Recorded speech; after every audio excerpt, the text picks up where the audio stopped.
ያለፉ ስህተቶች የሚያርቅ ማስፋት የቀደሙ ድሎች ጠብቆ የሚያሰፋ ማበርከት ለዛሬና መጪው ትውልድ ጥቅምና ፍላጎት የሚሰራ ሐሳብና ተቋም ሀብት ወረት ማንበር ማቆየት ያስፈልጋል።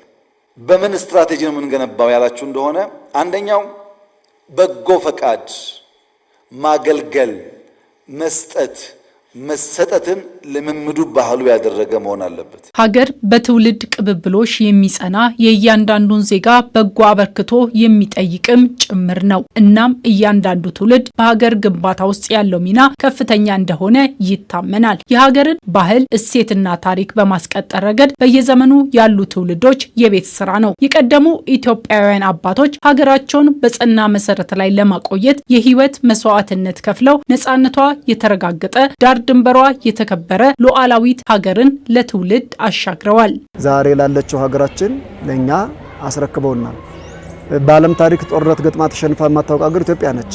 ይሄ ያለፈውን ትውልድ አስገራሚ የሆነ የሥራ ውጤት እንድናደንቅ፣ እንድንዘክረው፣ እንድናከብረው፣ እንድናስበው፣ እንድንስታውሰው ያደርገናል። የሀፍረት ካባ አከናንበው ለሀገራቸው ደግሞ ለኢትዮጵያ ሕዝብ አንድነትና ሉዓላዊነት ለኃይል ኢትዮጵያ አንድነት መስዋዕትነት ከፍለው አኩሪ ታሪክ ትተውልን ያለፉት እንደ አሜሪካ፣ ህንድና ቻይና ያሉ የዳበረ ኢኮኖሚና ፖለቲካ የገነቡ ሀገራት የቀደሙ ትውልዶች የትጋት ውጤት ናቸው። ኢኮኖሚን በሁሉም ያደጉት እነሱ ናቸው። ከነሱ ቀጥሎ ደግሞ እነ ራሻ፣ እነ ቻይና፣ እነ ህንድ፣ እነ ጃፓን እንደዚሁ እነሱን ተከትለው በስልጣኔ እየገሰገሱ ያሉ ሀገሮች ናቸው። ምንድነው ለዛ ያበቃቸው ብለን ስናይ አንደኛ ባለሙያዎችን መንግስት ያከብር ነበር፣ እውቅና ይሰጥ ነበር። ለምሳሌ እነሱ ብረት እየቀጠቀጡ ማሽን እያቀለጡ የጦር መሳሪያ በሩቅ ርቀት ተኩሶ የሚመታ መሳሪያ ሰሩ። በአጭር ጊዜ ርቀትን ማሸነፍ የሚችል ተሽከርካሪ መርከብም አውሮፕላንም ሰሩ። ይሄው ዛሬ ዓለምን በስልጣኔ እየመሩ ነው ያሉት። በእርግጥ ትውልዶች በተለያዩ ሀገራዊና ዓለም አቀፋዊ ሁኔታና ፈተናዎች ውስጥ የማለፍ ግዴታ ዛሬን ከትናንት አስታርቆ ለነገ ደግሞ ተሻጋሪ አሻራን አኑሮ በኃላፊነት የራስን ድል መቀዳጀት ያስፈልጋል። ጥሩ ወራት የሚባሉ ናቸውና እነዚህን ይዘን ታሪክ ምናወራ ታሪክ ምናወሳ ብቻ ሳይሆን ታሪክ ምንሰራ ትውልድ መሆን አለብን።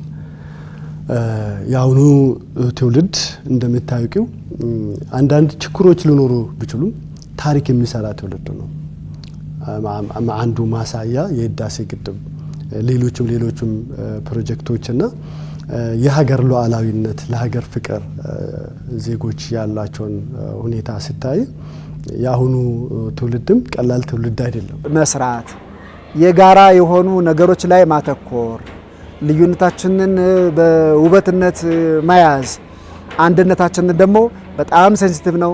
ታሪካዊ ጠላቶቻችን ሰብረው እንዳይገቡ ክፍተት እንዳይፈጠር ነቅተን መጠበቅ መሰረታዊ የሆኑ ታሪካዊ እሴቶቻችን አጠንክሮ አዳብሮ መያዝ ማሳደግ ይጠበቃል። የዚህ ዘመን ኢትዮጵያዊም ሰላሟ የተረጋገጠና በኢኮኖሚ የበለጸገች ሀገርን በመገንባት ሂደት ኃላፊነት በመውሰድ በአንድነትና በጽናት መንፈስ መስራት ይጠበቅበታል። ንቃተ ህሊናን ማዳበር ነው። ብሔራዊ ንቃተ ህሊና በአንድነት ላይ መስራት። አንድነት ኃይል ነው። አንድነት እድገት ነው። አንድነት ጥንካሬ ነው። ልዩነት ውበት የሆነውን ያክል አንድነት ደግሞ ጥንካሬ ነው። ያን ውበት አስጠብቆ የሚያቆየው አስከብሮ የሚያቆየው አንድነታችን ነው። በአንድነታችን ላይ መስራት ያስፈልጋል። የወል ትርክት ያስፈልገናል። ለነገ ደግሞ ኃላፊነት የምንወስድ መሆን አለብን። ሪስክ የምንወስድ ቻሌንጅን የምንጋፈጥ መሆን አለበት። እንደዚህ አይነት ትውልድ ነው መፍጠር ያለብን።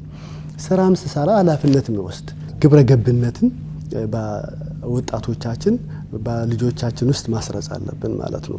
ታማኝነትና ግብረ ገብነት ያለው ትውልድ ከፈጠርን የምንፈልጋትን ሀገር መገንባት እንችላለን ማለት ነው። አሻጋሪ መሆን ከፍተኛ ኃላፊነት ነው። ወደን ፈቅደን ፈልገን የምንሸከመው ኃላፊነት ነው። አሻጋሪዎች መድከም፣ መቁሰል፣ መሰደብ፣ መጎሳቆል ሊኖር ይችላል። ግባችሁ ማሻገር ብቻ መሆን አለበት። ፈተናው ከባድ ነው። ካሳካችሁት ግን ፍሬው ጣፋጭ ነው። በፈጠራና ፍጥነት ጥራትንና ብዛትን እውን ለማድረግ መትጋት ነው የመደመር መንግስት ቁልፍ ስራ።